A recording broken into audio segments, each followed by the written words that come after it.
અરહંતાદિ મહા કરી મંગન કર્યો મહા ગ્રંથ કર્મ કો કાન જાતે મિલે સમાજ પાવે નિજ પદરામ ભવના સર્વ દુઃખો તણો કારણ મિથ્યાવા તેની સત્તાનાશ કરે પ્રગટે મોક્ષ આત્મરૂપયનુપમયદભૂત લખે ભવ સિંધુ તરો આત્મરૂપમ.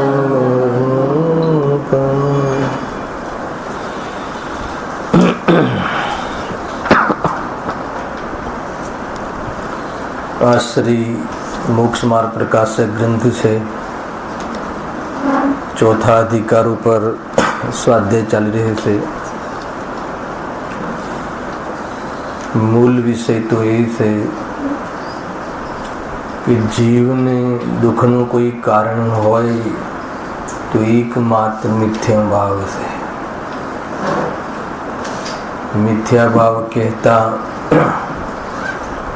શ્રદ્ધામાં મિથ્યાપણું, જ્ઞાનમાં મિથ્યાપણું અને ચારિત્ર્યમાં મિથ્યાપણું, અર્થાત તો મિથ્યા દર્શન, મિથ્યા જ્ઞાન ને મિથ્યા ચારિત્ર્ય એક પ્રકારથી આ જીવને દુઃખના કારણો છે. પંડિતજીએ એમાં મિથ્યા દર્શનના સ્વરૂપનો ટોપિક ઉઠાવ્યો છે. એ ટોપિકના અંતર્ગત એટલી વાત કહી કે જો જીવને સુખી થવું હોય, દુઃખ દૂર કરવું હોય તો જે જીવાદી સાત તત્વોની જે શ્રદ્ધા છે એ સંબંધી અતત્વ શ્રદ્ધાંત છે એને મટાડવું જોઈએ. જીવાદી સાત તત્વોની જો શ્રદ્ધા ન થાય તો દુઃખ દૂર નહીં થાય. એ પ્રકારથી એક પ્રયોજનભૂત સાત તત્વોનો ટોપિક વિસ્તારથી ગયા રવિવારે આપણે સમાપ્ત કર્યો કે આ સાત જે તત્વ છે જે પ્રયોજનભૂત છે આત્માના સુખના પ્રયોજનની સિદ્ધિ આ સાત તત્વોની શ્રદ્ધાપૂર્વક થશે અને આનું જો અતત્વ શ્રદ્ધાન હશે તો જીવ સુખી નહીં થાય. એમ અંતિમ કથન હતું. જો પેજ નંબર 81 પર નવો ટોપિક ચાલુ કરવા પૂર્વ એક અંતિમ પંક્તિ છે. જો એ પ્રમાણે કહેલા જે પ્રયોજનભૂત જીવાદી તત્વો તેના અયથાર્થ શ્રદ્ધાને મિથ્યા દર્શન જાણવું. મિથ્યા દર્શનના સ્વરૂપમાં આટલી વાત કહી. ગજબ શૈલી છે. એમાં એટલું કહ્યું કે આ વિશ્વમાં અનંત તત્વો છે, અનંત દ્રવ્યો છે.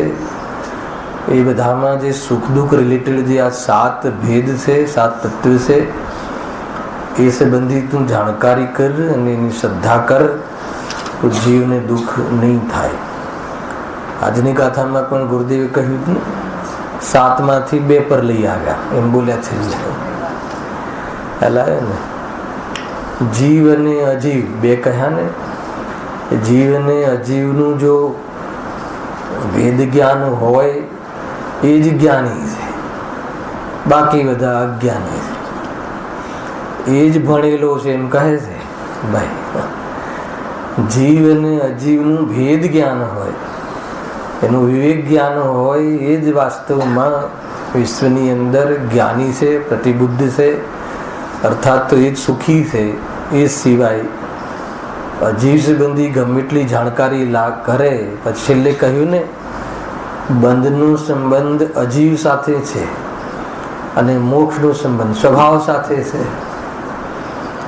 એટલે સ્વ અને પરને જાણે, જીવ અને અજીવના અંતર્ગત, તો એનો દુઃખ દૂર થાય. એવી ચર્ચામાં સુંદર ચર્ચા હતી આજની ગાથામાં. નવી ગાથા પણ ચાલુ કરી ને. હવે પંડિતજીને અહીંયા એક શબ્દ તો કહ્યો કે તત્વો, જીવાદી તત્વો તેના અયથાર્થ શ્રદ્ધાને મિથ્યા દર્શન કહે છે.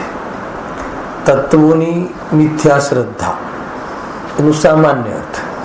વિશેષ અર્થ એ છે કે જીવ અજીવ આશ્રવ બંધ સંવર નિજરા ને મોક્ષ સંબંધી જીવની ભૂલ. હવે એ ભૂલ સંબંધી, કેમ કે અતત્વ સિદ્ધાંત કહીને એમને સંકેલ્યું નહીં વિષયને, એમને ઓર ખોલ્યું કે ભાઈ અતત્વ સિદ્ધાંત શું છે એનો અર્થ તો આગળ કર્યો હતો, પરંતુ જીવ સંબંધી અતત્વ સિદ્ધાંત એનો અર્થ કે જીવ સંબંધી ભૂલ, અજીવ સંબંધી ભૂલ. આ તત્વ સંબંધી જીવને ભૂલ શું છે એ સુંદર ચર્ચા અહીંયા કરી છે. મતલબ આપણને જે ભૂલ ચાલી રહી છે, ભૂલનું જ્ઞાન પંડિતજી કરાવે છે. કેમ કરાવતા હશે ખ્યાલ છે કોઈ? કેમ કે આપણને ભૂલ છે એ ખબર નથી. આપણે એને ભૂલ માનીને પ્રવૃત્તિ થોડી કરીએ છીએ. આપણે તો એને શું માનીને પ્રવૃત્તિ કરીએ? ગુણ માનીને પ્રવૃત્તિ કરીએ છીએ, કર્તવ્ય માનીને પ્રવૃત્તિ કરીએ છીએ. એટલે કહે છે કે જે તું સુખી થવા માટે જે તું કર્તવ્ય કરી રહ્યો છે એ સુખનું કારણ નથી, દુઃખનું કારણ છે. એ રીતે સિદ્ધિ કરશે. જો પ્રથમ મિથ્યા દર્શનની પ્રવૃત્તિ, હેડિંગ. લાસ્ટ ટાઈમ થોડું હેડિંગ વિશે 2 મિનિટ ચર્ચા કરી હતી કે અહીંયા મિથ્યા દર્શનમાં જે પ્રવૃત્તિ શબ્દ નાખ્યો હેડિંગમાં, તથાપિ કોઈ આ હેડિંગ કોઈ પંડિતજી નથી આપ્યા. ખ્યાલ ધ્યાન રાખજો. જે મૂળ કૃતિ છે, જે મૂળ ઢૂંઢારી, એમાં કોઈ હેડિંગ નથી આપ્યા. એ તો સળંગ લખતા ગયા છે, એમાં કોઈ વચ્ચે બ્રેક નથી. એને પહેલા એટલી શૈલી હતી. આ તો વિદ્વાનો પછી એમાંથી શું કહેવું છે એમ કહીને અલગ પ્રકારે એમને આ ભેદ કર્યા છે અથવા હેડિંગ આપ્યા છે. જો મિથ્યા દર્શનની પ્રવૃત્તિ, તો પ્રવૃત્તિ કહેતા આપણને ચરણાન યોગ અથવા તો આચરણ સંબંધી શબ્દ છે એમ ભાષિત થાય છે. અને આચરણને પ્રવૃત્તિ કહે છે પ્રાય લોકમાં. હે ને, આવું આચરણ નહીં કરે, આવી પ્રવૃત્તિ નહીં કર. તો અહીંયા મિથ્યાત્વના પ્રકરણમાં પ્રવૃત્તિ શબ્દ પંડિતજી લખ્યું અથવા જે વિદ્વાને અહીંયા એને હેડિંગ આપ્યું, તો એમાં શ્રદ્ધા સંબંધી જે પ્રવૃત્તિ છે, શ્રદ્ધા સંબંધી પ્રવૃત્તિ એટલે કોઈ બાહ્ય આચરણની વાત નથી. અહીંયા મિથ્યાત્વના પ્રકરણમાં કઈ પ્રવૃત્તિ મિથ્યાત્વમાં નિમિત્ત છે, બાહ્ય પ્રવૃત્તિ, એના પર થોડો વિચાર કરવો જોઈએ. સમજો, કોઈ થોડો અલગ વિષય અહીંયા મારે બતાવવો છે કે કઈ પ્રવૃત્તિને મિથ્યાત્વમાં, બાહ્ય પ્રવૃત્તિની વાત છે ને, પ્રવૃત્તિ એટલે બાહ્ય પ્રવૃત્તિ, એવી કઈ પ્રવૃત્તિ છે કે જે મિથ્યાત્વમાં નિમિત્ત બને? બતાવો. અને ગ્રહિત મિથ્યાત્વમાં તો બાહ્ય પ્રવૃત્તિ છે, અર્થાત કષાયોમાં પણ જેવી બાહ્ય પ્રવૃત્તિ છે એ અનુસાર કષાય અથવા કષાય અનુસાર બાહ્ય પ્રવૃત્તિનું નિમિત્તિક સંબંધ જોવા મળે છે. ક્રોધ હોય તો બહારમાં એ પ્રકારની પ્રવૃત્તિ કષાયોમાં પણ જોવા મળે છે. પરંતુ મિથ્યાત્વ અને બાહ્ય પ્રવૃત્તિનો કોઈ નિમિત્તિક સંબંધ હોય એવી કોઈ પ્રવૃત્તિ વિચાર કરો. અગ્રહિત મિથ્યાત્વ પકડી લો. ગ્રહિત મિથ્યાત્વમાં તો બહારમાં ઘણી પ્રવૃત્તિ જોવા મળશે, દોરા ધાગા કરશે, એને કુદે કુ ગુરુ કુ શાસ્ત્ર સંબંધી એમનું સન્માન કરશે. બાહ્યમાં ગ્રહિત મિથ્યાત્વ તો જીવના માથે પડીને પોકારે છે, માથે ચડીને જોઈ લેવું એવી જાતિની પ્રવૃત્તિ. એ તો સૌથી મોટું શૈલેષભાઈ, અગ્રહિત મિથ્યાત્વ કરતા પણ ગ્રહિત મિથ્યાત્વ વધારે મોટો દોષ છે. સાંભળી જો, શાસ્ત્રોમાં એવું કહ્યું કે સપ્ત વ્યસન કરતા પણ કોઈ મોટો દોષ હોય તો ગ્રહિત મિથ્યાત્વ. ખ્યાલ આવ્યો ને? કેમ એમ? કેમ કે ગ્રહિત મિથ્યાત્વમાં એને સુખના કારણો સંબંધી ભૂલ પડી ગઈ, એના નિમિત્તોનું યથાર્થ જ્ઞાન નથી. જેના માર્ગદર્શન હેઠળ મોક્ષ મળશે એ સંબંધી તો એને પરિચય જ નથી, અથવા એ સંબંધી એને જચતું નથી. પરંતુ જેના નિમિત્તથી સંસાર વધે છે એવા નિમિત્તોના માધ્યમથી સુખ મળે છે એવી માન્યતા લઈ અને કુદે કુગુરુ કુશાસ્ત્રનું સન્માન કરે છે અને બહારમાં એની પૂજા પાઠ આદિ પ્રવૃત્તિ જોવા મળે છે એ અનુસાર. એટલે ગ્રહિત મિથ્યાત્વમાં તો પ્રવૃત્તિ જોવા મળે છે, હે ને? ગ્રહિત એટલે ખ્યાલ આવી ગયો ને કે ભાઈ જે અગ્રહિત તો અનાદિનું છે. પરદ્રવ્યમાં એકત્વ બુદ્ધિ, કર્તૃત્વ બુદ્ધિ, ભોક્તૃત્વ બુદ્ધિ એ તો જીવનું અનાદિથી ચાલ્યું આવે, એકેન્દ્રિય હતું ત્યારથી છે. પણ જ્યારે એ થોડી સૂઝબૂઝ આવી વધારે તો એ સૂઝબૂઝમાં પણ એને એ મિથ્યાત્વનું પોષણ કેવી રીતે થાય એવા ગુરુ પાસે, ધર્મના નામે એવા કુદેકુ ગુરુ પાસે એમ એવી પ્રવૃત્તિનું પોષણ કરવા લાગ્યો. તો એનું તો પછી આ મોક્ષનો ઉપાય બતાવવા વાળા જ્ઞાની ધર્માત્મા દેવશાસ્ત્ર ગુરુનો પરિચય ન હોવો એનાથી મોટું નુકસાન કઈ હોય છે. એટલા માટે એની વાત કહી. અહીંયા આપણો પ્રશ્ન એ છે પ્રવૃત્તિ નામના શબ્દને લઈને કે એવી કઈ પ્રવૃત્તિ છે કે જે મિથ્યાત્વમાં નિમિત્ત અથવા નિમિત્ત નૈમિત્તિક તરીકે જોવા મળે. તો એ બહુ મોટો સબ્જેક્ટ છે. આ બહુ મોટો પ્રશ્ન છે. કેમ બહુ મોટો પ્રશ્ન છે? કે કોઈ અજ્ઞાની જીવ છે, મિથ્યાદૃષ્ટિ છે, એના જીવનમાં એવી પ્રવૃત્તિ બી જોવા મળે છે અશુભ લેસ્યા, કૃષ્ણ લેસ્યા, કે એકેન્દ્રિય જીવમાં જતો રહે એવી જાતિની પ્રવૃત્તિ જોવા મળે છે. સાંભળી લો. અને એ જ મિથ્યાદૃષ્ટિના જીવનમાં એવી પણ પ્રવૃત્તિ જોવા મળે છે શુભ લેસ્યા. કઈ શુભ લેસ્યા? કઈ શુક્લ લેસ્યા જેવા પરિણામ. તો કઈ પ્રવૃત્તિ મિથ્યાત્વમાં નિમિત્ત છે ને કઈ પ્રવૃત્તિ સમ્યક્તમાં નિમિત્ત છે એવું જજમેન્ટ નથી આવી શકતું. હે હા, એ લેસ્યા જ થાય ને. શુક્લ લેસ્યા એટલે કશાય અનુરંજિત યોગને લેસ્યા કહે છે. એ પ્રમાણે કલરના નામ આપીને બતાવે છે શુક્લ લેસ્યા આદિ. પ્રશ્ન મારો એ છે કે કઈ પ્રવૃત્તિના આધાર પર આપણે પ્રાય કોઈ જીવનું કોઈ આ પ્રવૃત્તિ હોય તો મિથ્યાત્વ અને આ પ્રવૃત્તિ ના હોય તો સમ્યક્ત્વ વિચાર કરીને કહો. એવી કઈ પ્રવૃત્તિ ન કરે તો એને સમ્યક દર્શન છે, અને એવી કઈ પ્રવૃત્તિ કરે તો એને સમ્યક મિથ્યા દર્શન છે. એવી કોઈ પ્રવૃત્તિનું જજમેન્ટ કરીને બતાવો. હાલ વિચારો. હા, કેમ કે એ અંદરની ભૂલ છે, શ્રદ્ધાની ભૂલ છે, એ અભિપ્રાયની ભૂલ છે. સમજમાં આવ્યું? કઈ પ્રવૃત્તિ નક્કી કરશે? બતાવો કે આ પ્રવૃત્તિ કરતો હોય તો આને મિથ્યાત્વ ઘોષિત કરી દેવું, અને આ પ્રવૃત્તિ હોય તો એને સમ્યક દૃષ્ટિ ઘોષિત કરી દેવું. એવી કોઈ પ્રવૃત્તિના આધારો ઉપર આ મિથ્યાત્વ છે આને કે આને સમ્યક્ત્વ છે એવો નિર્ણય નથી થઈ શકતો. કેમ કે કોઈ પ્રવૃત્તિનું નામ મિથ્યાત્વ અને કોઈ પ્રવૃત્તિનું નામ સમ્યક્ત્વ એમ નથી. એ પ્રવૃત્તિ સંબંધી શું માને છે અને શું નથી માનતું એના આધાર પર સમ્યક્ત મિથ્યાત્વનો ભેદ પડે છે. ખ્યાલ આવે? જનરલી આપણે લોકો બાહ્યમાં આચરણ પર પ્રભાવિત થઈ જતા હોઈએ છીએ.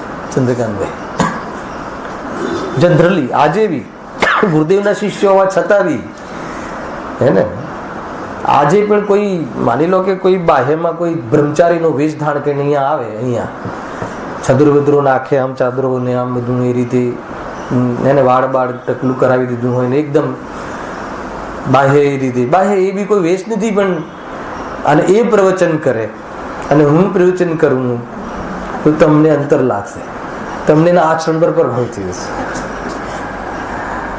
છે. આજે પણ એને ગુરુદેવે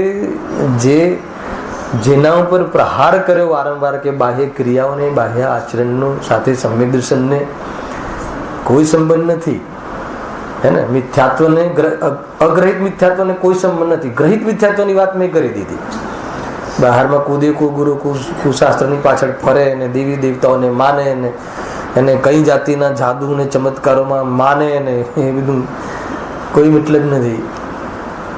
એ તો બધી પ્રવૃત્તિ બહારમાં દેખાય તો એ તો જાહેર થઈ જાય છે કે આને તો દેહ અને આત્મા એક છે, એનું પોષણ દેહથી સુખ મળે છે અને દેહ માટે જ આ ફરે છે કે દેહ કેવી રીતે સાજો રહે ને કેવી રીતે બહારમાં એની સિદ્ધિ થાય ને એ બધી તંત્ર મંત્ર પડી ગયા. ઘણા જીવો પડી જતા હોય છે, એની વાત નથી. પણ જે અનાદિનું જે મિથ્યાત્વ છે, સાત તત્વ સંબંધી જે ભૂલ છે, એમાં કોઈ બાહ્ય પ્રવૃત્તિના આધારે નિર્ણય નથી થઈ શકતો.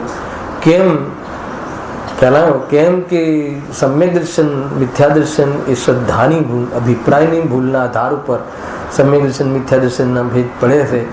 બહારમાં પ્રવૃત્તિ તો એવી પણ જોવા મળે કે 6 ખંડની વિભૂતિ હોય, 96,000 રાણીઓના સંગમાં હોય, અને એવો જીવ પણ સમ્યક દૃષ્ટિ હોય છે, અને બહારની પ્રવૃત્તિ હે ને દ્રવ્યલિંગી મુનિ બહારમાં મહાવ્રતનું પાલન કરતા હોય, જંગલમાં રહેતા હોય, અને એવા જીવો પણ મિથ્યા દૃષ્ટિ હોઈ શકે છે. તો બહારની કઈ પ્રવૃત્તિના આધાર પર નિર્ણય, આપણે થોડીક બહારમાં કોઈ હે ને શુભાચરણ હોય ને કશાયની મનતા હોય ને જ્ઞાનનો ઉગાડ ઘણો હોય તો આપણે એક લેબલ આપી દેતા હોઈએ છીએ. હાલે, અને કોઈ દુકાનમાં જતો હોય, વેપાર આદિ કરતો હોય તો આપણે એને તો કે એ પ્રવૃત્તિ તો જ્ઞાનીઓ પણ કરતા હોય છે. ખ્યાલ આવે કે એવી બહારમાં જે વેપાર આદિ, ભોગ આદિ, લગ્ન આદિ, અરે જે ભવે મોક્ષ જવાનું છે એ ભવે પણ લગ્ન કરે છે તીર્થંકરનો જીવ. એમને તો ખબર છે, એમને શું આખા જગતને ખબર છે, એમને જે દીકરી આપે છે એને ખબર છે કે આ તીર્થંકરનો જીવ છે. કેમ કે બધી જ નિશાનીઓ બહાર આવી જાય છે. 6 મહિના પહેલા તો રત્નની વર્ષા થાય ને આ થાય ને તે થાય, ધામધમાલ થાય છે કે નહીં. તીર્થંકરનો જીવ જન્મે એટલે કેટલાય અતિશયો થાય છે. એટલે આખી દુનિયાને ખબર પડે છે કે આ જીવ આ ભવે તીર્થંકર પરમાત્મા અને મોક્ષે જવા વાળો જીવ છે. છતાં પણ એ ભવે પણ લગ્ન કરે છે. ગજબ છે. અને એવી દીકરી આપવા વાળા પડ્યા છે કે નહીં, ખબર તો છે કે આને ક્યારે વેરાગ આવી જશે ને ક્યારે જંગલ જઈને દીક્ષા લઈ લેશે. નિયતિની સામે શું, છતાં પણ બહારની જે ક્રિયાઓ છે એ ક્રિયાઓના આધારે, એ તો સમ્યક દૃષ્ટિ ક્ષાયિક સંકેતી તદ્ભવ મોક્ષગામી, માના પેટમાં સમ્યક દર્શન લઈને આવે છે. પૂર્વ ભવનું હોય છે, કઈ આ ભવમાં એ ભવમાં આવીને સમ્યક દર્શન થોડી લે છે. તો પણ એવા જીવોને બહારમાં એવી પ્રવૃત્તિ જોવા મળે છે, ભોગ આદિની આદિ. તો કઈ પ્રવૃત્તિ કોઈ મિથ્યાત્વાદીનો નિર્ણય નથી, કેમ કે અભિપ્રાયની ભૂલ છે. સમજમાં આવ્યું ને? એટલે ઘણી વખત કોઈને 7 તત્વ સંબંધી યથાર્થ જાણકારી હોય, એ સંબંધી ખુલાસા હોય, એ સંબંધી જ્ઞાન હોય, તો જીવ એની જાણકારીને અને એ સંબંધી જ્ઞાનને અને એના અનુસાર કોઈ જીવનમાં કશાયની મનતા ચાલતી હોય તો એને ભ્રમ થઈ જાય છે કે મને સમ્યક દર્શન થયું. ના, અભિપ્રાય પલટાતો નથી. 9મા અધિકારમાં બહુ લખ્યું છે, આ તો આભાસ માત્ર છે. હે ને? ગજબ છે.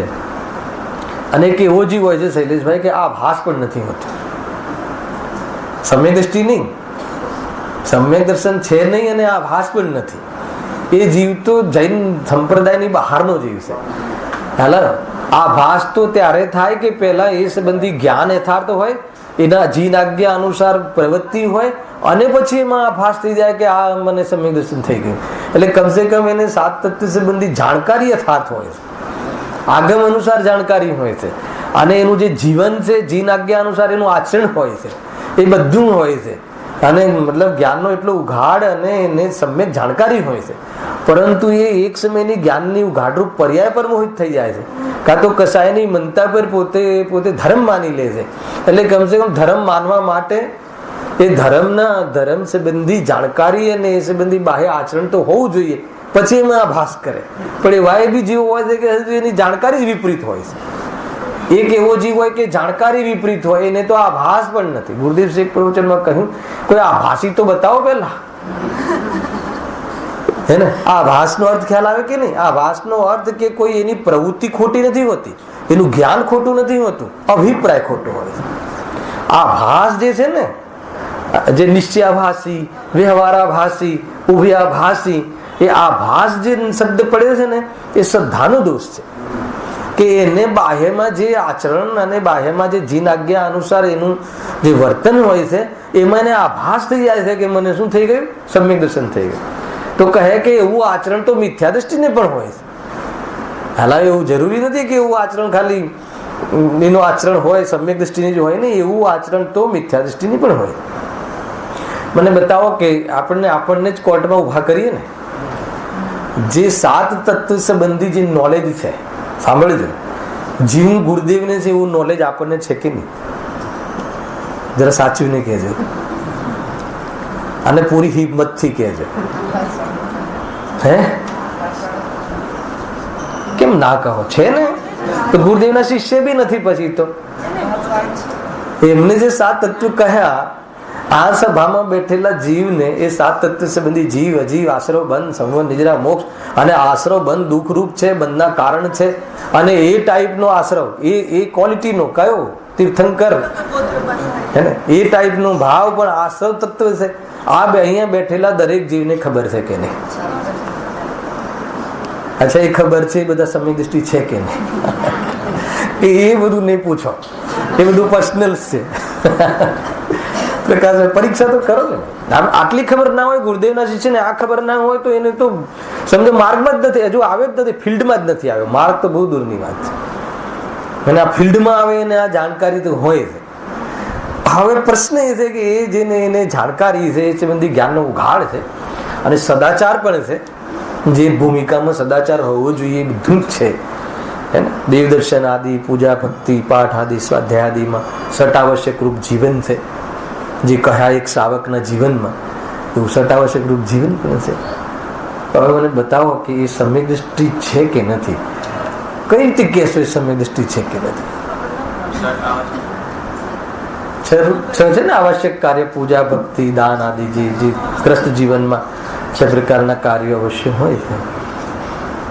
દેવદર્શન આદિ ખ્યાલ. તો મને બતાવો કે એ ક્રિયાઓ અહીંયા કરવા, અહીંયા બેઠા છે, બધા કરીએ છીએ આપણે. તો હવે પ્રશ્ન એ છે કે જ્ઞાની છે કે નહીં? એ સમ્યક દ્રષ્ટિ છે કે નહીં? તો કોઈ પ્રવૃત્તિનું નામ સમ્યક દ્રષ્ટિ.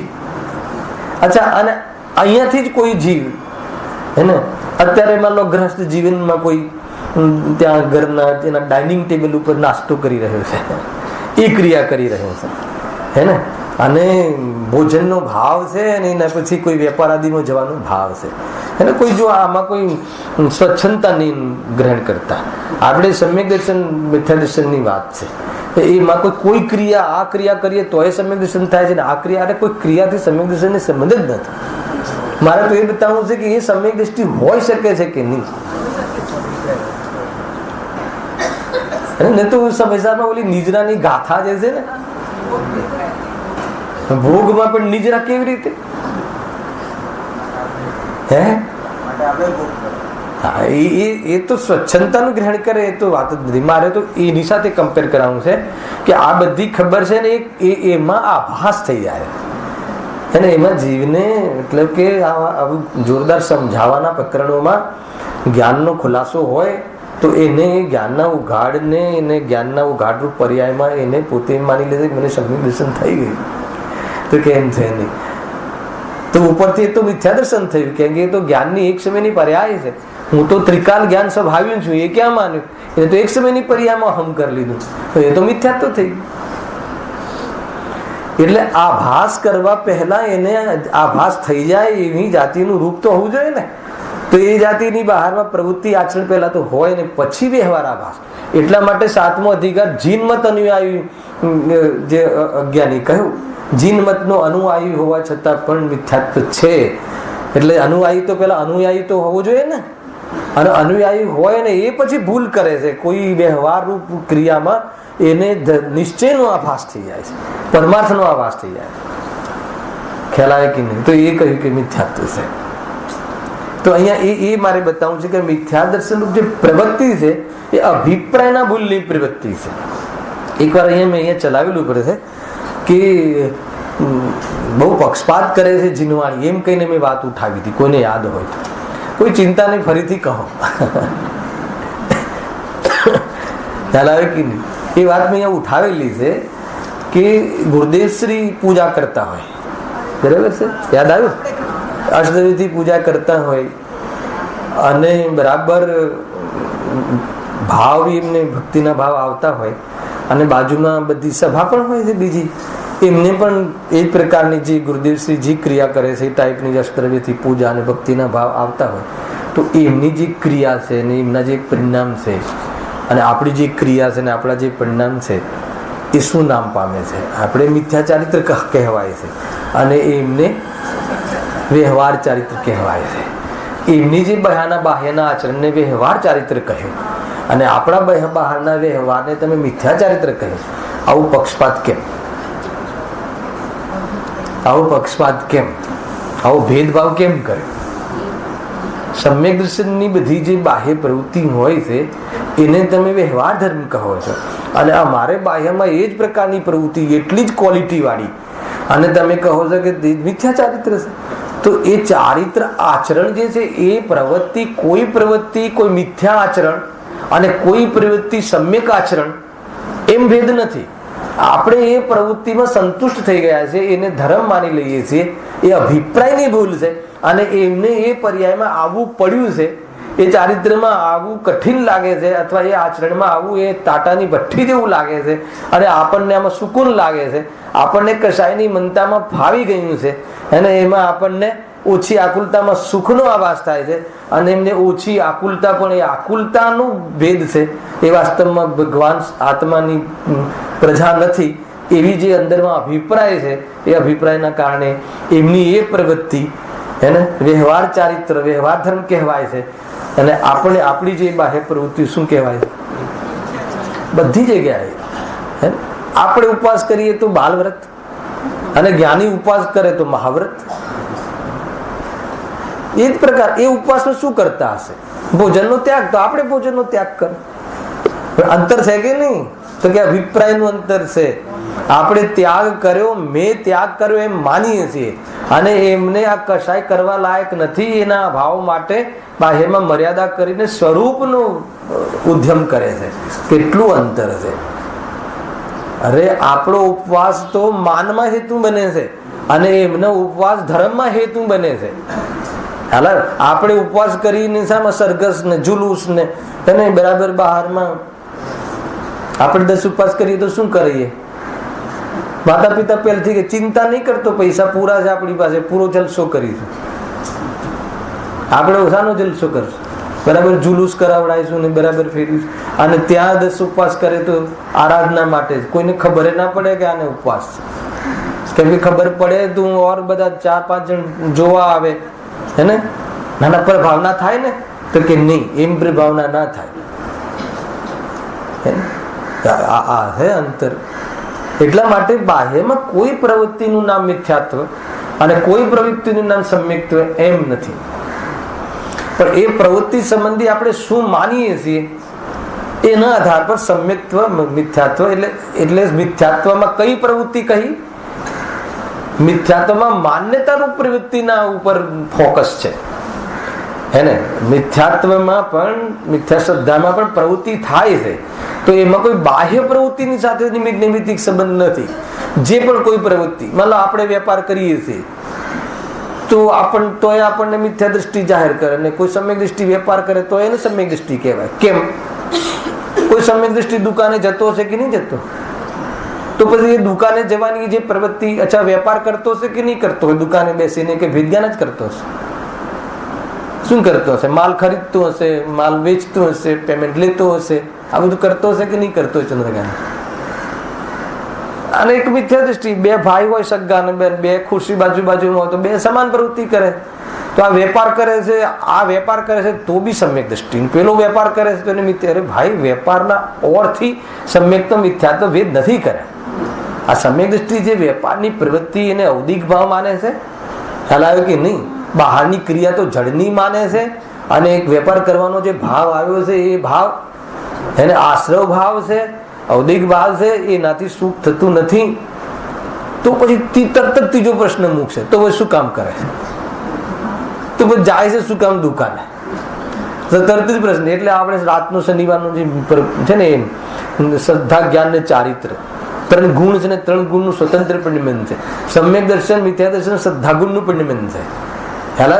અને જે આ ચારિત્ર વેપારમાં જવું ના જવું, છોડી દેવું, એ બધું ચારિત્ર સંબંધી દોષ છે. તો હજુ એની ચારિત્રની પૂર્ણતા નથી થઈ. શ્રદ્ધામાં તો શ્રદ્ધા સમ્યક થઈ ગઈ, બધા ગુણો સમ્યક પામી ગયા, પરંતુ હજુ ચારિત્રમાં ડબલ અવસ્થા ચાલે છે. રાગ અને વિતરાગતા 2 ચાલે છે અને એનો ક્રમથી અભાવ થઈ રહ્યો છે. હે શું? હા ચાલે ને. ગુરુદેવસિંહ કહે છે ને, જેટલો જેટલો રાગ છે એટલું એટલું દુઃખ છે, ને જેટલી જેટલી વિતરાગતા છે એટલું એટલું સુખ છે. તો મિશ્ર થઈ કે ના થઈ? તરત જ તમને ખ્યાલ આવવો જોઈએ કે ભાઈ મિશ્રી ધારા, રાગ અને વિતરાગતા બે સાથે રહી શકે. ખ્યાલ આવે? બે એક સાથે રહી શકે. રાગ અને જ્ઞાન બે એક સાથે રહી શકે છે, રહે છે ને. પણ બંને એક થઈ ગયા એવું માનવું એ મિથ્યાત્વ છે. ક્યાંથી વાત ચાલે છે? આ પ્રવૃત્તિ, જો હેડિંગમાં પ્રવૃત્તિ શબ્દ પડ્યો છે ને, એમાં આટલી બધી મેટર છે. કોઈ વિચારીને આ મૂક્યું હશે ને, મિથ્યા દર્શન રૂપ પ્રવૃત્તિ. કેમ કે મને કેમ વિકલ્પ આવ્યો શૈલેષભાઈ? કેમ કે પ્રવૃત્તિથી આપણે એમ સમજીએ છીએ કે બહારની પ્રવૃત્તિની વાત. કઈ ખોટી પ્રવૃત્તિ કઈ છે? સાત વ્યસન તો ખોટી પ્રવૃત્તિ છે ને. આપણે તો ત્યાં પાપ પુણ્યમાં ચાલ્યા જઈએ છીએ. ચારિત્ર સંબંધિત દોષ છે. પછી તો ઘણા પ્રશ્નો આવે ને. તદ્ભવ મોક્ષગામી યુધિષ્ઠિર, હાલ આવ્યો કે નહીં? સાઈક્ષમ કીર્તિ તદ્ભવ મોક્ષગામી, બોલો એને પછી એને દાવ પર લગાઈ કે નહીં પત્નીને? તો એને પછી એને જુગારનું વ્યસન છે કે નહીં? ક્યાંથી વાત લઈ આવે? ઘણા પ્રશ્નો ઉભા થઈ જાય છે ભાઈ. સ્વાધ્યાય કરે ને સમજમાં ના આવે ને તો ઘણી બધી વાતો હોય છે ને. એટલે કોઈ સમ્યક દ્રષ્ટિ રાજા હોય તો યુદ્ધ કરવા જાય કે ના જાય? અચ્છા, યુદ્ધ કરવા જાય એ પ્રવૃત્તિ મિથ્યા પ્રવૃત્તિ છે કે સમ્યક પ્રવૃત્તિ છે? અરે એ પ્રવૃત્તિ રાગની પ્રવૃત્તિ છે. રાગની પ્રવૃત્તિ અલગ છે અને મિથ્યા પ્રવૃત્તિ ને સમ્યક પ્રવૃત્તિ, બહારમાં કોઈ પ્રવૃત્તિનું નામ મિથ્યા સમ્યક નથી પડતું. ખ્યાલ આવે કે નહીં? એ રીતે છે. ભરતજી 6 ખંડ જીતીને આવે છે તો એમનો ફેસ જોઈને એની માતા પૂછે છે કે બેટા કેમ નિરાશ છે? હે ને, આપણે માન લો કે એક ફ્લેટ ખરીદી લીધો હોય તો પેડા વેચીએ ને, બરાબર છે કે નહીં? અને 6 ખંડ જીતીને આવે છે તો એકદમ નિરાશ થઈને બેઠા છે. માતા પૂછે છે કે હે ભરત, ચક્રરત્નની પ્રાપ્તિ, 6 ખંડની પ્રાપ્તિ, આવા મહાન કાર્યો જે લોકમાં હોય એવી તને ઉપલબ્ધિ થઈ છે અને તું કેમ નિરાશ છે? તો એ કહે છે કે હે માતા, આ 6 ખંડના અંદર જેટલી બી પબ્લિક છે એનો સ્વામી થઈ ગયા ને એક પ્રકારથી. તો કહે છે કે એના કરતા હું ઘણો અભાગી છું. હાલ, એની માતા એને ભાગ્ય બતાવે છે, તું તારું ભાગ્ય તું જો. અને એ કહે છે હું અભાગી છું. માતા પૂછે છે કેમ બેટા તું આમ કહે છે? તો કહે છે કે એક વ્યક્તિ અહીંયા પર ભગવાનની દિવ્યધની ખરે છે અને બધાને એ પ્રકારનો ભાવ આવે ને એ પ્રકારનો અવસર છે, અને મને હું પ્રવચન ચૂકી ગયો ભગવાનના. ખ્યાલ આવે કે નહીં? તો એનાથી મોટું દુર્ભાગ્ય શું હોઈ શકે? ક્યારે આવું લાગ્યું? ક્યાં અંતર છે ભાઈ, બહુ અંતર છે. અભાગા ભરત હે ને, વાંચું તો એ રીતે છે. તો એ સમ્યક દ્રષ્ટિ કેમ છે?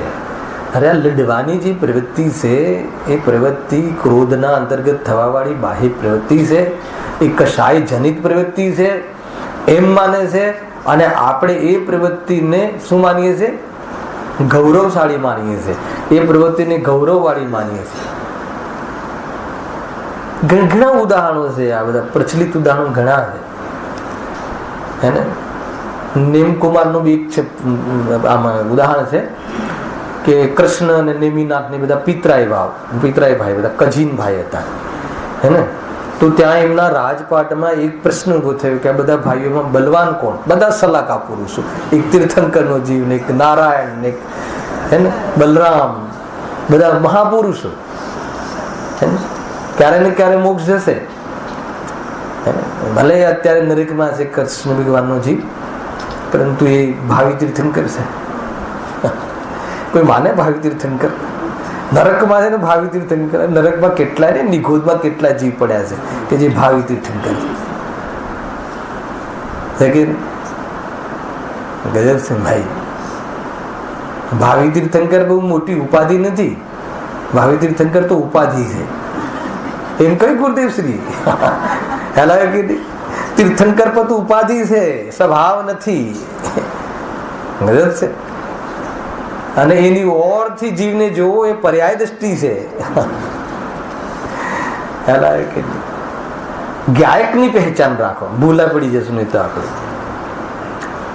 બહુ જોરદાર વસ્તુ છે ભાઈ. એ છે ને, મેં એકવાર એક પ્રવચનમાં જે આપણે આમ થયું ને, જયારે પંચકલ્યાણક થયું ને જયેશભાઈ, એના પછી એક પ્રવચન, પંચકલ્યાણકમાં નહીં પણ પછી એક પ્રવચનમાં લાડમાં હતું, ત્યાં મને વિકલ્પ આવ્યો કે જેવી ગુરુદેવશ્રીનું આપણે ત્યાં પેલું સ્ટેચ્યુ જોયું પાર્લામાં એકદમ, અને એના વિશે બહુ જે પણ જે બી એ જગ્યા યોગ્ય પણ છે એના વખાણ કે ભાઈ આ રીતે બન્યું છે જબરજસ્ત, એના કારીગરને પણ પ્રોત્સાહિત કે સન્માન કર્યું કે જે પણ બધું થયું ને. તો પૂતળું જોયું પછી એ જે સ્ટેચ્યુ હતું ગુરુદેવશ્રીનું, તો મને વિકલ્પ આવ્યો જોઈએ. તો હું જ્યારે દર્શન કરવા ગયો તો સ્ટેચ્યુની આગળ મને એક ભાવ આવ્યો, વિચાર કર્યો કે આ સ્ટેચ્યુ છે ગુરુદેવશ્રીનું, એ એમની પહેચાન નથી. સાંભળજો, આ તો બાહ્ય વેશ છે. આપણે જે એમના એક કોઈ પર્યાયને પકડી લીધી એમની પહેચાનને, પણ હવે જ્યારે આપણે બધા દેવગતિમાં જશું ને, કે નહીં જઈએ, દેવગતિમાં જશું ને, ક્યાં જઈએ બીજું, હે ને? તો ત્યાં જઈને આપણે ગુરુદેવશ્રીને આ વેશ યાદ રાખ્યો હશે, અને એમને મળવા જશું તો એમને એ મળશે નહીં આપણને. કેમ કે અત્યારે એમનો વેશ કયો હશે, જોરદાર મુકુટ હશે અને જોરદાર બહારમાં આ તે, તો કોઈ વેશ પર કેમ પ્રભાવિત થઈ જાય મારે એ કહેવું છે. અત્યારે આપણે જયારે દેવગતિમાં જઈશું અને આપણને અવધિજ્ઞાનથી જોડીશું કે ગુરુદેવશ્રીને મળવું છે, તો એમનો બાહ્ય વેશ તો ઇન્દ્ર જેવો હશે, જોરદાર બાહ્ય ઠાઠ હશે. તો આ વેશ અને એ વેશ બતાવો, હવે શું નક્કી કરશે ખરા? અને પછી થોડા આગળ વધો એટલે ક્યાં વધો? પછી જયારે હે ને એ જન્મ લેશે અને મુનિ દિશા લેશે, તો પછી દેવનો વેશ ક્યાં ગયો? અને પછી અરિહંત દશા લેશે તીર્થંકર તરીકે, તો એ મુનિ દશાનો વેશ ક્યાં ગયો? અને પછી સિદ્ધ થઈ જશે તો તીર્થંકરનો વેશ ક્યાં ગયો? કયા વેશ ઉપર મોહી જવું, વિચાર તો કરો. એટલા માટે પર્યાયથી ભિન્ન ભગવાન આત્મા ગુરુદેવશ્રી કે ઓળખાણ કરવી હોય તો જ્ઞાયક ભાવથી જુઓ, તો તમે સ્વર્ગમાં આવશો તો એ જ્ઞાયક ભાવ તરીકે તો હું છું જ. એ ભૂલ પડશે જ નહીં, એ પહેચાન. ખ્યાલ આવે? બહુ વિચારવા જેવું છે ભાઈ, હે ને? જ્ઞાયક થી જોવાની પદ્ધતિ રાખો, જ્ઞાયક થી જોવાનો પુરુષાર્થ કરો, સ્વભાવથી જીવને જો. સ્વભાવથી જોશો તો ભેદ નહીં પડે, સ્વભાવથી જોશો તો પક્ષપાત નહીં થાય, હે ને? યોગસાર ચાલે છે અહીંયા. જીવ અને જીનવરમાં ભેદ દેખે એનું નામ તીવ્ર મિથ્યાત્વ. આગી વાત જ ખતમ. આ જીવ અને આ જીનવર એવો ભેદ કર્યો કે જીનવર ને જીવ શું ભેદ? મારા ને તમારામાં ભેદ ક્યાં છે? અને જ્યાંથી ભેદ છે એ તો દ્રષ્ટિની બહાર છે. જે ભેદ છે એ તો હું નથી એમ નક્કી કરાવું છું. તો તું ભેદને લાવીને કેમ પૂજા કરે છે? હાલાકી ને આખી વાત ભેદને આગળ કરીને કેમ ઓળખાણ કરે છે કે ભાઈ તમે તો પર્યાયમાં પૂર્ણ છો અને અમે પર્યાયમાં પૂર્ણ છીએ. અહીંયા કહે છે કે પૂર્ણતા અપૂર્ણતા જે છે એ પર્યાયનો વેશ છે, એ સ્વભાવમાં નથી. એ બતાવવું એને તું એને લઈ લઈને ને એનું જ્ઞાન કર ને. જ્ઞાન તો છે જ, તો ખબર જ છે પૂર્ણતા અપૂર્ણતા, હે ને? ઉપરી જાણ જે ભેદ છે, ઉપરી જાણ બહારનો ભેદ છે, હે ને? વસ્તુ તરીકે જોવામાં આવે તો ભેદ નથી. ગઈકાલે ત્યાં પ્રવચન થયું ને બિલાડમાં, ત્યાં આ વાત નીકળી હતી થોડી, હે ને? માની લો કે આપણે કોણ છીએ? તો હું જીવ છું, બરાબર? જીવ છે એટલે શું? ચેતન છું. મારામાં શું છે? જ્ઞાન છે. જ્ઞાન એટલે મારામાં જ્ઞાન શક્તિ છે, અને જ્ઞાન વડે હું શું કરું છું? જાણું છું. તો મારા દ્રવ્ય ગુણ પર્યાયમાં શું વ્યાપ્યું છે? જ્ઞાન. એટલે હું જ્ઞાયક છું, બરાબર છે? હવે તમે તીર્થંકર પાસે જાઓ, અરવિંદ ભગવાન પાસે, સિમંદર ભગવાન પાસે જાઓ અને તમે પૂછો એમનો પરિચય, પ્રભુ આપ કોણ છો? એ શું કહેશે તમને? હું સિમંદર ભગવાન છું એમ કહેશે?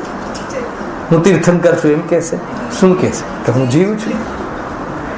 જીવ છું. મારામાં જ્ઞાન ગુણ છે, મારામાં જ્ઞાન શક્તિ છે, અને જ્ઞાન વડે જાણું છું. આ મારો પરિચય છે. તો આજ તો પરિચય આપણો છે ને, આજ પરિચય એમનો છે. બતાવો પરિચય શું? એક વાર બી એમ કહે ને કે હું કેવલ જ્ઞાની છું, હે ને? એવો જીવ કેવલ જ્ઞાન ને પ્રાપ્ત ના થાય. સુંદરકાંતભાઈ ક્યાંથી જોશો? બોલો. એ વાત જુદી છે. હું તો અહીંયા પહેચાનની આપણે એમને આજે બી પર્યાયથી જોઈએ છે. આજે બી જ્ઞાનીઓને પર્યાયથી જોઈએ છે. આજે બી છે કે મતલબ કે અરહંતથી લઈને ગુરુદેવશ્રી સુધી આપણે એમના તત્વને, એ પોતે દ્રવ્ય સ્વભાવને જોવે છે. હે ને? સાંજના પ્રશ્નોમાં આવા પ્રશ્નો મેં મૂક્યા છે, લૂમ જબરદસ્ત ચાલી રહી છે. પ્રવચનમાં જ આવ્યું હતું યોગસારમાં. હા, તમે જેને પૂજનીય કરો એ પણ પોતાના આત્માને જ પૂજે છે. હા, બહુ સરસ. હે ને? આપણે અરિહંત ભગવાનની પૂજા કરીએ છીએ. અરિહંત ભગવાન કોની પૂજા કરે છે? શુદ્ધાત્માની. તો આપણે કોની કરવી જોઈએ? પરમાર્થથી. અને એવું લખ્યું સમયસારમાં, તો જો આપણે શુદ્ધાત્માની પૂજા કરીએ, એની સ્તુતિ કરીએ, તો કેવલીની સ્તુતિ થઈ કહેવાય. ગજબ છે. હેલો, જો આપણે શુદ્ધાત્માની ભગવાન આત્માની સ્તુતિ કરીએ તો કેવલી ભગવાનની સ્તુતિ કરી કહેવાય. તો પ્રશ્ન મૂક્યો, અરે શુદ્ધાત્માની સ્તુતિથી તો શુદ્ધાત્માની મારી સ્તુતિ થઈ એમ કહો ને કેવલીની સ્તુતિ થઈ એમ કેમ કહો છો? એવો પ્રશ્ન મૂક્યો. વાંચો સંસારની સ્તુતિમાં 3 ગાથાઓ છે ને, 31, 32, 33 નિશ્ચય સ્તુતિના ભેદ છે. જીતેન્દ્રિય જીન, ક્ષીણમો જીન છે. તો ત્યાં પ્રશ્ન એટલા માટે કે આવી ગયું ને યોગસાર. અહીં આ જાણ્યો, આને જાણ્યો તો પરમાત્માને જાણ્યો કહેવાય. તો એવો વ્યવહાર આવે છે કે પરમાત્માને જાણ્યો કયા જાણ્યો. એટલા માટે કે આ સ્તુતિ, બીજું એનો લોજિક આપ્યું કે કેવલી ભગવાન પાસે તું શું કામ આવ્યો છે? કેવલી ભગવાનની તું સ્તુતિ શું કામ કરે છે? તો કે આત્માને જાણવા માટે. અને આત્માને જાણ્યો તો પછી હેતુ ફૂલફિલ થયું ને, તો પછી એમની સ્તુતિ થઈ એમ આરોપ આવે ને, તો ક્યાંથી આવે? હેલો, આપણે કોઈ ચીજ કલકત્તા લેવા ગયા કે બહાર ગામ ગયા કે ફોરેન ગયા, પછી એ લઈને આવ્યા તો ગયા છે એમ કહેવાય, પણ ત્યાં ગયા ને એ ભૂલી જઈને આવીએ તો ગયા છે એમ કહેવાય કે ના કહેવાય? બસ એટલી વાત છે. એટલા માટે કેવલીની સ્તુતિ ત્યારે કહેવાય. ઘણી બધી વાત છે ભાઈ. વાત હતી નેમકુમારની. એમને એવા મહાપુરુષોને એવા ભાવ નથી આવતા. એમને કશાય છે ખ્યાલમાં આવે છે. એટલા માટે સમ્યક દ્રષ્ટિ છે. જ્યારે બધા ભાઈઓની મિટિંગ થઈ તો કે ભાઈ આપણા બધા ભાઈઓમાં બલવાન કોણ? એવી જાતિનું એક ત્યાં શંકા કરી. તો કે બધા પોતપોતાના બલને અહીંયા પ્રસ્તુત કરે, પ્રદર્શન કરે. તો પછી બધાને આ સમાચાર મોકલ્યા કે ભાઈ પોતપોતાની કોઈ કલા બતાવો, અહીંયા તમે બલવાન છે સિદ્ધ કરો. તો નેમિનાથને બોલાવવાનું છૂટી ગયું, ન બોલાવ્યા જાણી જોઈને. શું કામ નથી બોલાવ્યા? કે એને શું, એ તો વૈરાગી જીવ, એનામાં થોડી બલ હોય. વૈરાગી જીવ તીર્થંકરનું દ્રવ્ય. હેલા, તો એમ કહીને ગૌણ કર્યા. તો નેમિનાથને એમને મેસેજ મળ્યા તો કે નહીં, સાંભળી જાઓ, નહીં હું પણ ભાગ લઈશ, હું પણ મારો બલ બતાવીશ. આ કશાય આવી, સાંભળી જાઓ. અને બધાને ખબર છે શું થયું એ, હે ને? શ્રી કૃષ્ણને કહે કે તને માન છે ને તારા બલ પર? તો કે અમારી આંગળી જે આ ટેડી છે ને, એ તારી આખી જેટલી બી તારી આખી લશ્કર છે ને, એ તારી સેના લગાવી દઈને સીધી કર. આખી સેના લાગી ગઈ આંગળીને સીધી કરવા, પણ સીધી ના કરી શકી. તો કે હવે બતાવો બલવાન કોણ? હવે મારે તો એ નથી બતાવી કથા, મારે તો અહીંયાનો પ્રોગ્રામ લેવો. આ જે ક્રિયા થઈ, એ ક્રિયામાં આપણને શું ફિલિંગ આવે અને એમને શું ફિલિંગ આવી હશે? તો આ ક્રિયામાં આપણે શું માનીએ છીએ અને એ નેમિનાથ ભગવાનનો જીવ જે છે, એ નેમકુમાર રાજકુમાર છે અત્યારે, તો એ શું માને છે એ બતાવો. હે ને? આપણે એમ માનીએ છીએ કે નહીં, અમારા ભગવાન બલવાન છે. આ કયું બલ હતું? શારીરિક બલ હતું, બરાબર છે. અને એ શું માને છે? અરે રે, મને અપ્રત્યાખ્યાના વર્ણીય માન કશાનો ઉદય આવ્યો, અંતરખ્યાનો આવ્યો પ્રકાશ. આજે મેં ચેલેન્જ કરી, આ ચેલેન્જ કરી, એમાં એમને એમ વિચારે છે કે આ ચેલેન્જ કરવાનો ભાવ જે મને આવ્યો બાહ્ય પદાર્થના આધાર ઉપર માન કશાય ઉપજી, તો આ અપ્રત્યાખ્યાના વણીએ. કેમ કે તો સમ્યક દ્રષ્ટિ છે, કેમ કે એને માન કશાય માને છે અને આપણે એને બલ માનીએ છીએ. એ ક્રિયાને બલ માનવું એ મિથ્યાત્વ, અને એ ક્રિયાને કશાયની ક્રિયા માનવી એ સમ્યક્ત. ક્રિયા એકની એક જ છે, અભિપ્રાયમાં અંતર છે. રાજુભાઈ પકડીમાં આવ્યું કે એ છે ભાઈ. તો પછી ઉલટી દિશામાં નહીં જતા, તો પછી બાહ્યની ક્રિયાઓ સાથે તમે ભેદ શું કામ કરો છો? કોઈ પછી ભલે ને કોઈ અંબે માતા પાસે જતું હોય તો કે નહીં, એ તો ગ્રહિત મિથ્યાત્વ છે, એ ક્રિયાની વાત નથી અહીંયા.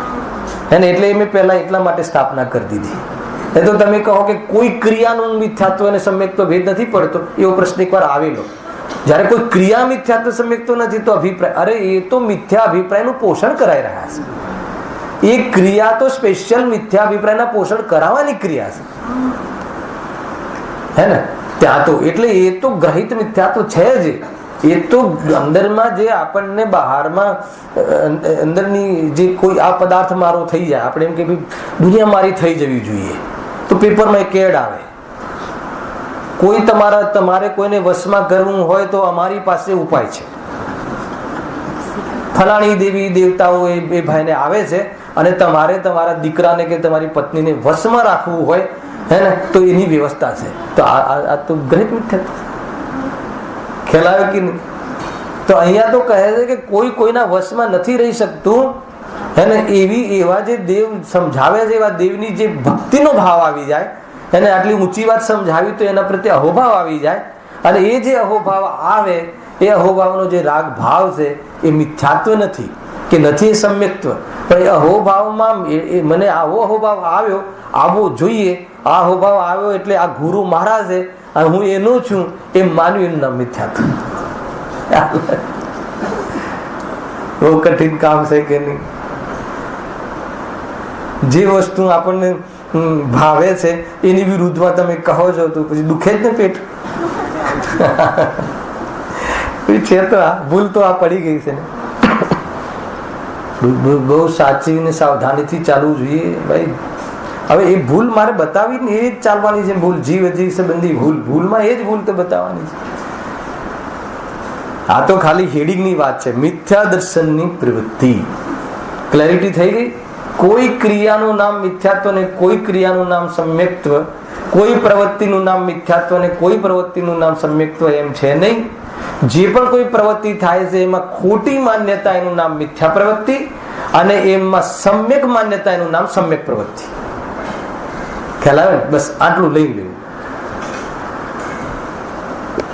અને આત્મા રોટલા ખાઈ શકે? ના ખાઈ શકે. આત્મા ને રોટલા વચ્ચે, ભોજન વચ્ચે કયો અભાવ છે? અત્યંત અભાવ. આત્મા રોટલાને અડી શકે? ના અડી શકે. અડતો પણ નથી. બરાબર છે. અને કોઈ સમ્યક દ્રષ્ટિ, હે ને, ભોજન પર બેઠો હોય, દાળ ભાત શાક રોટલી કે જેવી, તો પછી એ પ્રવૃત્તિ એની મિથ્યા છે કે સમ્યક છે? ખ્યાલ આવે ને? કોઈ પ્રવૃત્તિનું નામ મિથ્યા અને કોઈ પ્રવૃત્તિનું નામ સમ્યક એમ નથી. એ બહારમાં જળની પ્રવૃત્તિ અને એના અનુસાર અંદરમાં ભોજનનો ભાવ, એ રાગ ભાવ, અને હું જ્ઞાયક એવા જેને ભેદ વર્તે છે અને એના આધારે પોતાનું જીવન નથી માનતા, એના આધારે પોતાનું અસ્તિત્વ નથી માનતા, અને એમાં કોઈ સુખનું કારણ છે એવું નથી માનતા, એવી જે માન્યતારૂપ પ્રવૃત્તિ છે એ પ્રવૃત્તિ શું છે? સમ્યક પ્રવૃત્તિ છે. અને એના વિરુદ્ધમાં મિથ્યા પ્રવૃત્તિ શું છે? આના આધારે મારું જીવન છે, બહુ મજા આવે છે, હજુ તમે થોડોક ઓર રસદાર બનાવ્યો તો ઓર આનંદ આવત. આનંદ ક્યાંથી આવે છે? આનંદ એમાંથી આવે છે. ઘણું ચાલ્યું છે. અરે અહીંયા એ જે અજ્ઞાની પણ આનંદ આવે છે ને, યાદ છે કે નહીં? બધું અજ્ઞાની પણ જે મજા આવે છે ને, આનંદ આવે છે ને, એમાંથી નથી આવતું. એને પણ કશાયની મનતાના અનુસાર આકુરતા ઘટે છે.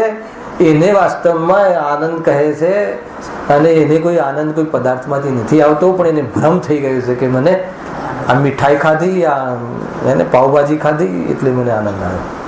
ખાવા જેવું નથી પાવભાજી આવે કે નહીં? માંસનો ટુકડો કહે છે બ્રેડને, જૈન ધર્મમાં ઈસ્ટ નાખે છે ને અંદર, બ્રેડની અંદર સેન્ડવિચ ભાવે ને જેને કોઈ, એ જે એની જે સોફ્ટનેસ રહે છે ને એના માટે ઈસ્ટ નાખવામાં આવે છે. જીવોને સંઘરી રાખેલી જે હોય ને, અને એટલી ઉત્પત્તિ થાય છે એ જીવોમાં, અને એને પછી એમાં નાખે છે તારે સુગંધી. અરે એમાં પણ જીવ છે.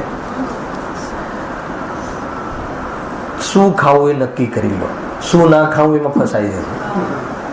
હવે લિસ્ટ એ બનાવવાનું બાકી છે, બનાવી નાખવાનું શૈલેષભાઈ.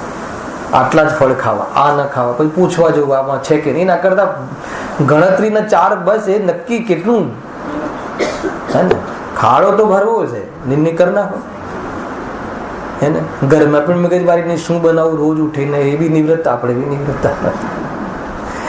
ખ્યાલ આવે કે નહીં? ઘણા બધા લાભ છે ભાઈ. ફરક નથી પડતો. કોઈ રોજ શીરાપુરી ને બદામ ખાય એનું કોઈ આયુષ્ય વધી જાય એમ નહીં સમજતા, કે બુદ્ધિ વધી જાય એમ નહીં સમજતા. હલાવે કે નહીં? અને એનાથી બુદ્ધિ વધી જશે એમ માનીને મિથ્યાત્વ વધી શકે, પરંતુ એનામાંથી સંસાર વધી શકે. ભાઈ, જેને બદામ જોઈ નથી એવા જીવો બોર્ડમાં ફર્સ્ટ આવે, અને રોજ 5000 ભાવની બદામ ખવડાવે પણ કાંઈ મતલબ છે. જ્ઞાનનું ક્ષયોક્ષમ કર્મ આધીન છે, અને ઉપાદાનગત યોગ્યતા એ સમયમાં જેટલા ઉગાડવાનું ઉપાદાન હોય એટલો થાય છે. અને એ જ્ઞાનમાં આજે ગુરુદેવશ્રી બહુ સરસ કહ્યું કે જીવ અજીવને ભેદરૂપે જાણે એ સાચું જ્ઞાન. જે જ્ઞાન આનંદને લાવે એને અમે જ્ઞાન કહીએ છીએ. જે જ્ઞાન ભવ હેતુમાં નિમિત્ત બને, ભવમાં નિમિત્ત બને, એ જ્ઞાનને અમે અજ્ઞાન કહીએ છીએ. કેટલી બધી વાતો કહી. જે જ્ઞાન 4 ગતિ રખડાવવામાં નિમિત્ત બને, જ્ઞાન કોઈ રખડાવતું નથી પણ એમાં નિમિત્ત બને, એમાં હેતુ બને. તો કહે છે કે એને જે જ્ઞાન અમને પોતાના સ્વભાવથી દૂર રાખે એને અમે જ્ઞાન કઈ રીતે કહીએ? વિચાર કરી લેજો.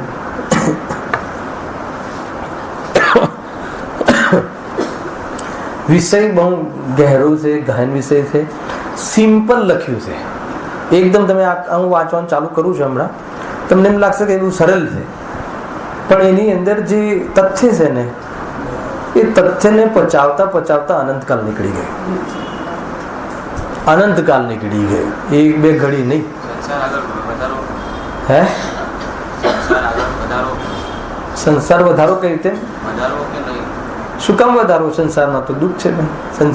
સંસારના અભાવ કરવાની મીટિંગ ચાલે છે. સંસારને કેવી રીતે મટાડવો? સંસારમાં કયો જીવ સુખી છે? લાસ્ટ ટાઈમ મેં કહ્યું હતું કે સદીચ્છામાં કહ્યું કે અહીંયા ખબર નહીં, બહુ જગ્યાએ પ્રવચનો ચાલતા હોય છે ને, કઈ વાંધો નહીં, કે તીર્થંકરનો જીવ છે ભાઈ, જે અહીંયા આવે છે આ યુગમાં, ચોથા કાલમાં, તો એને કઈ વાતનું દુઃખ છે? કેવા ઠાઠ હોય છે? અને એના જે ભોજનાદિની વ્યવસ્થા પણ દેવો કરે છે. એક પ્રકારથી એના સર્વન્ટ છે ને, એ પણ ઇન્દ્રો છે. બરાબર ને? ઇન્દ્રો તો એમના સર્વન્ટ છે એમ લઈ લો. બરાબર? તો કોઈ પ્રકારની તકલીફ ખરી? તો પછી એમને દીક્ષા શું કામ લીધી? અનિલભાઈ, જ્યારે બધું મજામાં જ છે, બધું સુખદ છે, આપણને છે ને, આપણને દુઃખ સંબંધી આપણે એક ધારણા કરી રાખી છે, હે ને? ખાવા ના મળવું, બહારમાં અપ્યસ થવો, બહારની અંદર પૈસા જતા રહેવા, શરીરમાં રોગ થવો, દીકરો નથી માનતો, આ બધું આપણે દુઃખ સંબંધી આટલું જ નક્કી કરી રાખ્યું છે. બહારમાં ઘણું ધન હોવું, એને બહારમાં ઘણો યશ હોવું, અને એની એ વખતે રાગ હાજર હોવું, તો દુઃખ વધશે કે સુખ વધશે? હાલાવે કે નહીં? જે તમે સુખના કારણો માનો છો ને, એ બધા તીર્થંકરના જીવને છે, તો પણ એને દુઃખના લાગ્યા હશે તો દીક્ષા લીધી હશે ને, નહીં તો શું કામ લે? આ લોજિક આપણા ભેજામાં ઉતરવું જોઈએ. જયેશભાઈ, આ લોજિક આપણા મગજમાં ઉતરવું જોઈએ કે અગર જો તીર્થંકરે બધું આ ત્યાગ કર્યો, અને એના માટે તો આપણે મજૂરી કરી રહ્યા છે, એના માટે પુરુષાર્થ કરી રહ્યા છે, અને એ બધામાં જો એમને તો પુણ્યના ઉદયથી એ તો દુનિયામાં સર્વશ્રેષ્ઠ ચીજો મળી હતી એમને, શરીરથી લઈને સંયોગથી લઈને બધું જ. કઈ બાકી હતું? જેટલી પુણ્ય પ્રકૃતિમાં જે એન્ડ હોય, જે પરમ એની જે મતલબ કે પરાકાષ્ઠા હોય, અંતિમ પરાકાષ્ઠા ફળ આપવાની, એ બધું ફળ તીર્થંકરના જીવને હોય. એમ કહેવાય છે કે વિશ્વમાં જે ઉત્કૃષ્ટમાં ઉત્કૃષ્ટ પરમાણુ હોય, એ બધા પરમાણુઓ તીર્થંકરોના શરીરમાં હોય. બતાવો તો પછી હવે કઈ વાતનું દુઃખ હતું? હે પ્રભુ, તો તમે દીક્ષા લઈને ચાલ્યા ગયા, અહીંયા રહ્યા હોત તો, હે ને, અહીંયા રહ્યા હોત તો કમસે કમ અમે તો મોક્ષ જાત. એમ છે. દિવાળીનો દિવસ આવે ને, ભગવાન મહાવીરના નિર્વાણના દિવસે, પ્રભુ તમે નિર્વાણ લઈને જતા રહ્યા અહીંયા હોત તો અમારા જીવોને, અને એમને આપણા પ્રત્યે એવું માનતા હોત તો કે આ અમારા બધા શિષ્યો અમારા વગર મોક્ષ ગયા વગર રહી જશે, તો અત્યારે સિદ્ધાલય ખાલી હોત, એક પણ જીવ ત્યાં ના હોત. આવે છે જે વખતે પોતાનો પુરુષાર્થ ઉપડે છે તો કોણ પિતા ને કોણ પુત્ર ને કોણ શિષ્ય, ધ્યાન રાખજો. હા, અને એ જ વાસ્તવમાં વરદાન રૂપ છે, શ્રાપ રૂપ નથી. કોઈના આધીન રહેવું એ શ્રાપ છે. કોઈના આધીન અગર આપણું મોક્ષ હોત તો એના જેવો મોટો કોઈ શ્રાપ ના હોય, પણ એવું છે નહીં. મારો મોક્ષ કોઈ તીર્થંકરને આધીન નથી. તીર્થંકરના સમૂષણમાં સમ્યક દર્શન એ ના કર્યું અને સિંહની પર્યામાં સમ્યક દર્શન કર્યું. ક્યાં મેળ ખાય? તીર્થંકરની સભામાં સમ્યક દર્શન ના લીધું અને છેક સિંહની પર્યામાં જઈને સમ્યક દર્શન લીધું અને 24માં તીર્થંકર તરીકે અવતર્યા, જેનું આજે વીર શાસન ચાલે છે ભગવાન મહાવીરનો જીવ. ક્યાંથી મેળ પડે? સામાન્ય વાતો હોવા છતાં પણ કોઈક ચીજને આપણને ઝંઝોડે છે કે આપણે સ્વતંત્ર આપણું કામ કરી શકીએ છીએ. ભાઈ, બહારમાં આધીનતા ઠીક નથી, સ્વયં કરવું પડશે. ભાઈ, સ્વયં ચોપડી ખોલવી પડશે, સ્વાધ્યાય વધારવો પડશે, સ્વયં કરવું પડશે. એક દિવસ હજુ વધારો એમ નહીં કહેતા ચંદ્રકાંત, હવે બસ બહુ થઈ ગયું, નેક્સ્ટ શનિવારે નહીં આવતા એમ કહી દો. ખ્યાલ કે એ રીતે છે. હવે કાલે નથી, આજે રાત્રિમાં ક્લાસ છે, કાલનો રવિવાર ને નેક્સ્ટ શનિ રવિ બ્રેક છે, અંદરમાં શિબિર છે એટલા માટે ત્યાં જવાનું. આજે સાંજનો ક્લાસ છે. અભિપ્રાયની ભૂલ જે ઘણા વખતથી અનંતકાળમાં અનંત વખત સાંભળી હશે, તો હજી પણ એ અભિપ્રાય એટલો ને એટલો કડક ઉભો છે. 10 વર્ષથી પણ સાધે કરે તો એ અભિપ્રાયની ભૂલ છે, એ ખ્યાલ આવે તો હજી એટલો ને એટલો કડક ઉભો છે. હવે એને તોડવાનો રસ્તો વેદજ્ઞાન જ છે, એનો શાસ્ત્ર સ્વાધ્યાયના માધ્યમથી વેદજ્ઞાન. સાંભળો, હા, ભાઈનો પ્રશ્ન એમ છે કે ચલો એટલી તો ખબર પડી ગઈ કે અભિપ્રાયની ભૂલ છે, અને અભિપ્રાયની ભૂલ માટે તો જ આપણને સુખનો પ્રારંભ થાય. તો પ્રશ્ન એ છે કે હજુ સુધી અભિપ્રાયનો અભાવ કરવાનો ઉપાય કેમ જીવ કરતો નથી, અથવા હું કેમ કરતો નથી? પોતાના માટે ભાઈ પૂછે છે કે કેમ આપણે હજુ સુધી એવું થતું નથી એમ. તો જૈન ધર્મ કહે છે કે કેમ જે પ્રશ્ન છે ને એ ઠીક છે, પુરુષાર્થની પ્રેરણા અર્થે વિચારવું જોઈએ. હજુ સુધી હું કેમ પ્રભુ એમ ભટકી રહ્યો છું વિચારવું જોઈએ, પરંતુ તમે એને પોઝિટિવ રીતે પણ વિચારી શકો છો કે મને એટલી તો ખબર પડી ગઈ છે કે અભિપ્રાયની ભૂલ એ સાચી ભૂલ છે. બહારમાં કોઈ રાગાદી ઘટવા કે કોઈ બહારમાં કશાયની મનતા થવી એમાં કોઈ આત્મકલ્યાણ થઈ જશે એ વાત નથી, એટલી ખબર પડી. સૌથી પોઝિટિવનેસ છે કે આપણને એ ખબર પડી. બીજું, હવે આપણને એ વાત ખબર પડી કે જે મારો પૂર્વમાં જે પકડ હતી, અભિપ્રાય બહારમાં જે એટેચમેન્ટ હતી, પદાર્થો સાથે એટેચમેન્ટ એટલે સુખ બુદ્ધિ, કે આ મળી જાય તો સુખી થઈ જાઉં અને એનાથી જ મારું જીવન ચાલે, એ સંબંધી તમારામાં મંદતા આવી હશે, એ પણ તમને ખ્યાલમાં આવતો હશે. ભલે એનો અભાવ નથી થયો એટલે આપણો પ્રશ્ન ઉભો રહે છે કે અભાવ તો નથી થયો ને, પણ છતાં એના પૂર્વની જે પ્રક્રિયા છે, આ ભાવના પહેલા જે બેન્સી કહે છે કે મિથ્યાત્વ ઘડે છે, મિથ્યાત્વ ઢીલું થાય છે, અને એ વાત આપણને ઘડે ઉતરી છે, એ સ્ટેજ ઉપર જીવ આવી ગયો છે. અને કોઈ એમાં સંતુષ્ટ થઈ જાય એટલા માટે ગુરુદેવશ્રી એ બી કહે કે તેથી શું, બે બાજુ ચાલતું હોય છે કે જીવ ત્યાં અટકી ન જાય એટલા માટે તેથી શું એમ પણ કહે છે કે કામ ઘણું બાકી છે, અને કાંઈ નથી થયું એમ કરીને હતાશ ન થઈ જાય એના માટે એ પણ કહે છે જ્ઞાનીઓ કથન કે ભાઈ તું કમસે કમ તને આ અંદરની એટેચમેન્ટ નહીં, તમે તમારા જ જીવનમાં જુઓ, તમે જે 1 કલાક મારી સાથે પ્રશ્ન ચર્ચા કરી તો એમાં કેટલી વાર વાત આવી કે નહીં, એ વાત તો ખબર પડી છે કે બહારમાં દમ નથી. તો હું એમ કહું છું કે એનું નામ જ મિથ્યાત્વનું ઢીલું પડવું છે. કેમ કાંઈ નથી થયું, હે ને? કંઈ થઈ ગયું છે એમ બી નથી કહેવું, પણ કાંઈ નથી થયું એવું પણ નથી. તો એ થઈ રહ્યું છે. વાત એટલી છે કે આપણો પુરુષાર્થ બહુ સ્લો ચાલે છે, અને વળી પાછી આપણને કશાયોમાં જોડાઈ જવાની જે આદત છે ને એ પાછી હાવી થઈ જાય છે, એટલે એમાં જોડાઈ જઈએ છીએ. છતાં પણ આપણી એવી જાતિની ઢોલમોલ એવી સ્થિતિ છે કે વળી પાછું આપણે જે પ્રયાસ અંદરમાં કરી રહ્યા છે કાંઈ બિલકુલ કાંઈ નથી એમ નહીં, તો આપણને ત્યાં એક પકડમાં રાખે છે કે ભાઈ નહીં, આ વાતમાં દમ નથી, અને એવી જાતિની એક પોઝિશન આત્મદ્રષ્ટિના પૂર્વે આવે છે. બની શકે કે આપણે ત્યાં ઊભા હોઈએ. હવે નેક્સ્ટ એ છે, એક તો હવે શું કરવું જોઈએ, તો એક જ છે કે જે આપણને આ જે માહોલના માધ્યમથી આપણને એ જે ભેદ જ્ઞાનનું પોષણ થતું હોય અને મિથ્યાત્વ ઢીલું પડવામાં હેતુ બનતું હોય એ માહોલમાં બુદ્ધિપૂર્વક ડોઝ લેવા જોઈએ. અને જેનાથી આપણી બીમારી ઘટતી હોય એ ડોઝ વધારવો જોઈએ અને એવા સમાગમમાં રહેવું જોઈએ કે જેથી કરીને વારંવાર એ વાતને પોષણ મળે અને જ્ઞાનમાં એ ધ્યેય બને અને જેથી કરીને આપણું ભેદ જ્ઞાન અંદરમાં પ્રબળ થતું જાય. આ એક ઉપાય ચાલુ રાખવો જોઈએ. આ વાત ન ભૂલવી જોઈએ. અને કેમ કે આપણી જે આદત કંઈ થોડી સુધરી ગઈ છે અને કુટેવ એક મટી નથી ગઈ, ઢીલી પડી છે. એ સંબંધી મટવાની દિશામાં પણ છે, ના નથી. પોષણ તો ચાલુ પણ નથી. એટલે સમ્યક સન્મુખ આપણું જીવન છે ખરું, પરંતુ એમાં કોઈ શિથિલતા ન આવી જાય એ અર્થે બાહ્યમાં આ જે ભેદ જ્ઞાન રૂપ જે સતની નિરૂપણ છે અને સતના નિરૂપણમાં ભાગ્ય એ છે. હું ઘણી વાર છાતી ઠોકીને કહું છું કે ગુરુદેવસિંહની જે શૈલી છે, ગુરુદેવસિંહની જે ભેદ જ્ઞાનથી કહેવાની અગાધ જીનવાણી હોવા છતાં સતના વિશેનું જે નિરૂપણ કર્યું એ શૈલી જીવના આત્મહિતમાં એકમાત્ર આ શૈલી નિમિત્ત બની શકે એમ છે. એટલે એના આધાર ઉપર આપણે વિશેષ પોષણ કરતા રહેવું અને આપોઆપ તમને ખ્યાલ આવશે કે નહીં, બહારમાં કાંઈ દમ નથી, એ વાત મારી પોષાઈ રહી છે. અને એને લઈને સામાયિકનો કાલ ક્રમમાં આવે જ તે.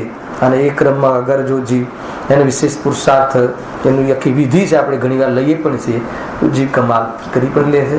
એ પ્રકારથી સમજવું. બાકી કોઈ ચર્ચા રહી ગઈ હશે તો રાત્રિમાં પણ આપણે કરીશું. રાત્રિમાં મળીએ છીએ. સહજાનંદી શુદ્ધ